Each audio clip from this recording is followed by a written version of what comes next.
Marlon Brando and Sophia Loren never got along while filming A Countess from Hong Kong. From the first day, it was a tight relationship. Therefore, it appeared like a unique opportunity to finally set aside their differences when Brando invited her to dinner. However, Sophia Loren broke her silence and disclosed the truth about what had transpired that evening decades later at the age of 90. In addition to shattering their already shaky trust, Brando's actions during the supper worsened their relationship.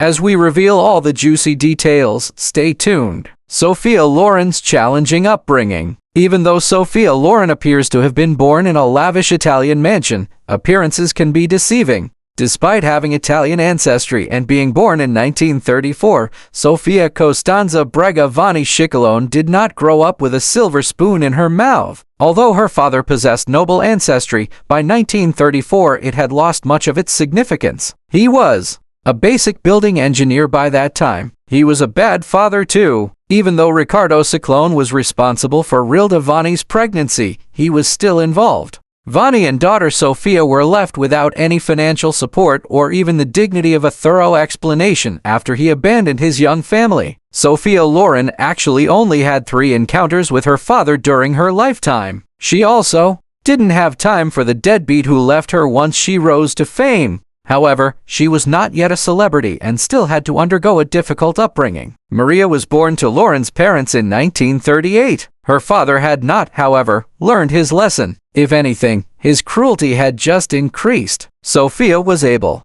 to adopt his last name at least. He refused to acknowledge Maria's status as his daughter. He flatly refused to reveal his name to her. Sophia Ciccolone eventually changed her name to Sophia Loren, and she paid her father to acknowledge Maria and give her his last name. In order to give her sister something as basic as a name, she was compelled to bribe the man who had previously deserted them. So, no, Sophia Loren didn't grow up with a strong father figure. However, that was the least of her issues throughout her darkest childhood years. Sophia Loren was raised in one of the poorest areas of Italy at the time, on the outskirts of Naples. The luxury of show business must have seemed a world away from her mother's ability to make ends meet. Despite being tall for her age, Loren was extremely thin. She would be cruelly teased by the other kids in the area, who would call her the toothpick. It became stuck. When all she wanted was to fit in, they made fun of her gawky limbs and tiny physique, making her into a joke.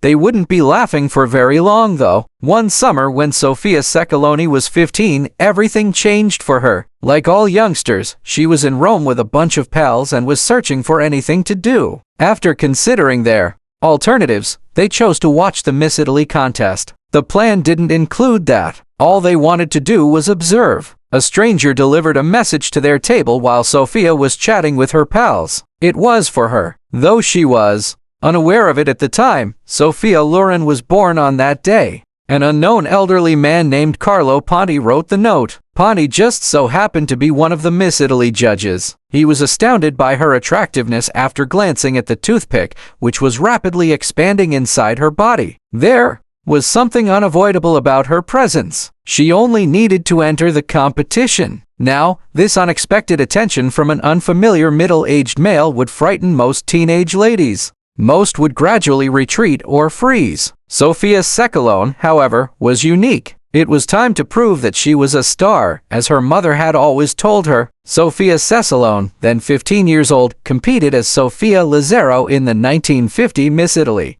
pageant. She lacked experience, but when you're Sophia Loren, experience is irrelevant. She had nothing but beauty, instinct, and a strong reservoir of silent resolve when she stepped onto the stage. She was crowned Miss Elegance, coming in second to the Miss Italy crown. Her performance was quite good for a teenage novice. However, the beauty competition was only the start. Loren's life had become significantly impacted by Carlo Ponti, and neither of them would ever be the same after that. Carlo Ponti was more than just a judge of beauty pageants. He produced movies as well. Sophia Lazzaro was promptly hired by him to feature in a few of his films. He informed her that he was changing her name once more shortly after, suggesting that one name change was insufficient. Her new name was Sophia Loren, which has presence, bite, and grace. It was impossible to predict how far this young, bright-eyed beauty would go with Ponti by her side. The girl who was once called the toothpick, Sophia Loren, was then prepared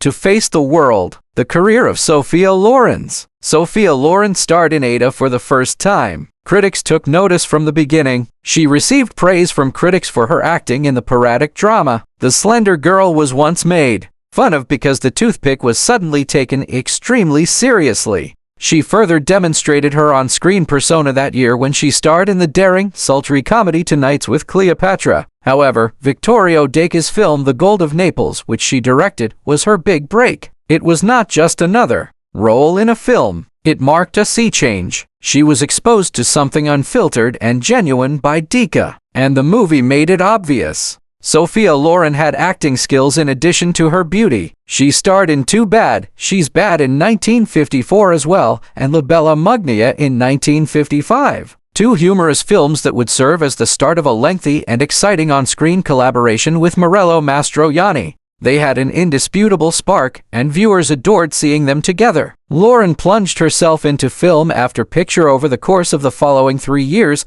constructing a career one step at a time. She co-starred with Cary Grant and Frank Sinatra in the sweeping Napoleonic war epic The Pride and the Passion, which was set in Spain, as well as Scandal in Sorrento, Lucky to Be a Woman, Boy on a Dolphin, and Legend of the Lost. She was more than just a European celebrity by this point. She had the potential to become a worldwide celebrity. She finally reached that point in 1958 when she agreed to a 5-picture deal with Paramount Pictures. Officially, it was. Sophia Loren had expanded globally. She was welcomed with open arms by Hollywood. Based on the melancholy Eugene O'Neill drama, she featured opposite a young Anthony Perkins in Desire Under the Elms. Then came Houseboat, a romantic comedy that brought her back together with Cary Grant and Healer in George Cukor's Pink Tights.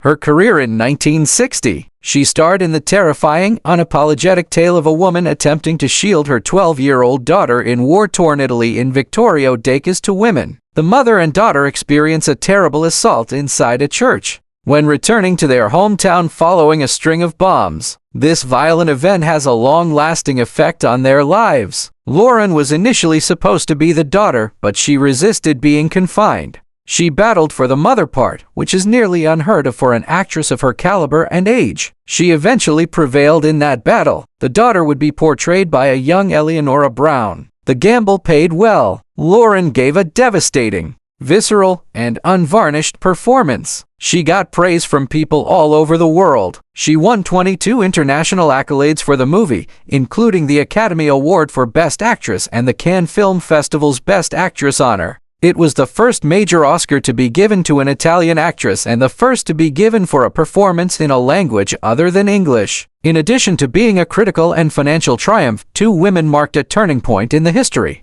of film. Nevertheless, Loren chose not to attend the Oscars that year in spite of all the accolades and international acclaim. She asserted that she was too terrified, fearful of fainting, of being in the spotlight, of that moment of dizziness. However, she quickly learned of the news. The very following day, her friend and former co-star Cary Grant called her in Rome to give the news to her directly. She had prevailed. Sophia Loren was one of the most sought-after actresses in the world by the early 1960s. She kept making movies in the US and Europe, working with some of the biggest male celebrities of the time, when she received an incredible $1 million apiece to star in the huge historical dramas El Cid and the Fall of the Roman Empire in 1961 and 1964. Her career took off. Loren's performance in Marriage Italian Style earned her a second Academy Award nomination in 1965. On the other side of Morello Mastroianni once more. The two had established themselves as one of the most popular film couples, and their on-screen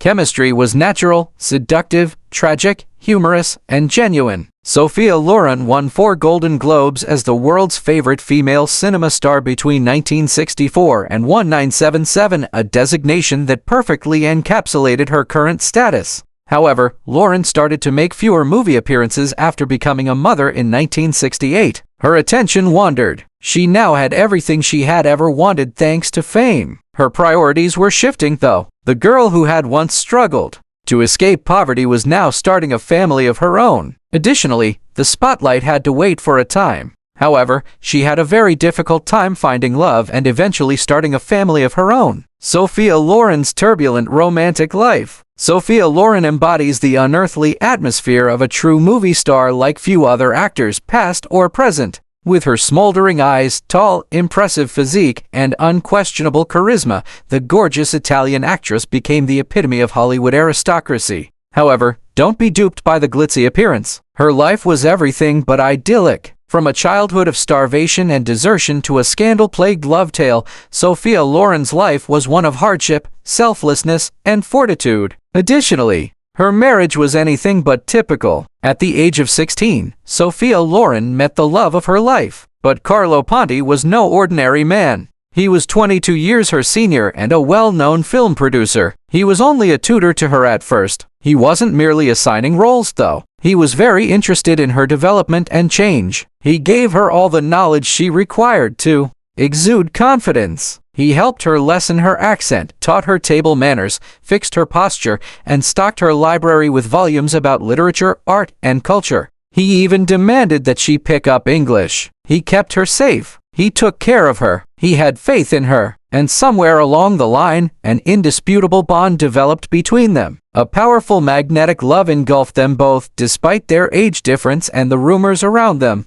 And that unrepentant, rebellious, and genuine love was what enabled them to weather the impending storm. The initial and most excruciating challenge. Carlo Ponti was already wed and had 2 kids. That was more than a minor annoyance in Italy. In the 1950s, divorce was not a simple process to initiate. The Vatican itself had to provide authorization. Furthermore, nobody was prepared to grant that authority. They were obstructed by society, the law, and the church. However, Sophia and Carlo had no intention of parting ways. Rather, they took a risky action. They traveled all the way from Italy to Mexico in 1957, where Ponti was able to legally divorce his wife and wed Sophia. It seemed for a second that their love had triumphed. They believed they were finally husband and wife. However, the trip back to Italy only resulted in more heartache. Italian law did not recognize their Mexican marriage. Ponti was charged with infidelity. Loren was accused of cohabitating illegally. Legally, they were not even permitted to be together in public. Their love seemed to have turned into a crime. However, breaking up was never an option.